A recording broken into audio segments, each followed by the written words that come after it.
जी हाँ मेरे प्यारे दोस्तों, आप बिल्कुल सही सुन रहे हैं। माननीय सुप्रीम कोर्ट यानी कि देश की सबसे बड़ी कोर्ट ने 498A की सख्ती को खत्म कर दिया है। यानी कि 498A अब कुछ भी नहीं है, किसी को किसी भी तरीके की पनिशमेंट नहीं मिलेगी। तो कैसे नहीं मिलेगी, किन व्यक्तियों को नहीं मिलेगी और किस तरीके से 498A की सख्ती को माननीय सुप्रीम कोर्ट ने यानी कि देश की सबसे बड़ी अदालत ने खत्म किया है, यही पूरी जानकारी इस वीडियो के अंदर मैं आपको बताने वाला हूँ। वीडियो बहुत ही महत्वपूर्ण है, आपके फायदे का है, कहीं से वीडियो को स्किप नहीं करना है, क्योंकि आपको अच्छे से पता है कभी भी आधे अधूरी वीडियो से जानकारी समझ में नहीं आती है, इसलिए पूरी जानकारी के लिए वीडियो को बिल्कुल अंत तक देखना होता है। और ये आपका अपना चैनल है, इसको अगर आप अब तक सब्सक्राइब नहीं करें तो सब्सक्राइब जरूर करें और बेल आइकन को भी दबाएं। तो चलिए शुरू करते हैं। तो वेलकम दोस्तों, मैं हूं आपको अपना एडवोकेट जितेंद्र। दोस्तों एक समय हुआ करता था जब 498 एक कानून बना था, वो इस वजह से बना था कि जो भी पीड़ित महिलाएं हैं, पत्नियां हैं, उनके ससुराल वाले अगर उनके साथ में गलत करते हैं तो पीड़ित महिलाएं यानी कि पत्नियां न्याय लेने के लिए उन सभी गलत लोगों को पनिशमेंट करवाने के लिए 498 कानून का उपयोग करती थी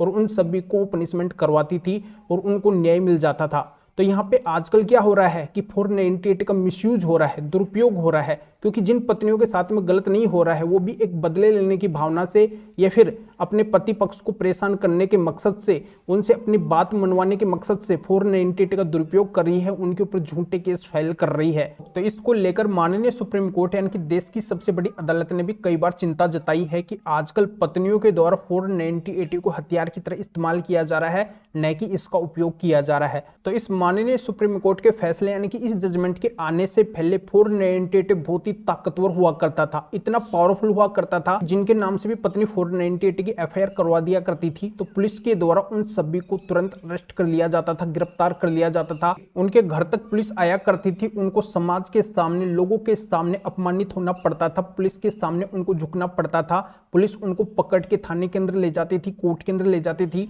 तो यहाँ पे उनके साथ में एक बहुत बड़ा अपमान हुआ करता था। तो इस 498 के सिस्टम को लेकर माननीय सुप्रीम कोर्ट ने चिंता जताई कि जब तक किसी को दोषी ठहराया नहीं गया है कोर्ट के द्वारा तो फिर उसके प्रति इतना गलत व्यवहार कैसे किया जा सकता है, ये निंदनीय है, ऐसा नहीं होना चाहिए। तो माननीय सुप्रीम कोर्ट ने अपने इस फैसले के अंदर पुलिस और कोर्ट को ये डायरेक्शन दिया कि आपके पास में अगर पत्नी की कोई एफआईआर आती है, पत्नी अगर 498 की एफआईआर करवाती है, नॉर्मल मामला है, तो आप उसके अंदर पति पक्ष को अरेस्ट मत करो, उनकी गिरफ्तारी मत करो। यानी कि माननीय सुप्रीम कोर्ट ने कहा कि 498 सहित उन सभी धाराओं के अंदर आप गिरफ्तारी मत करो जिन धाराओं के अंदर 7 साल या 7 साल से कम सजा का प्रावधान है, तो इन मामलों के अंदर आपको गिरफ्तार नहीं करना है। नॉर्मल 498 के मामले में एफआईआर होने के बाद में आप इन्वेस्टिगेशन करो, इन्वेस्टिगेशन करके चार्जशीट कोर्ट के अंदर पेश करो, फिर कोर्ट के अंदर उस केस का ट्रायल चलेगा। अगर ट्रायल के अंदर पति पक्ष दोषी पाया जाता है, इनकी जिनके खिलाफ भी एफआईआर हुई है उनका अगर दोष पाया जाता है, तब कोर्ट उनको पनिशमेंट कर देगी, अन्यथा वो लोग उस केस से बरी हो जाएंगे। तो दोस्तों ये जानकारी आपके अच्छे से समझ में आ गई होगी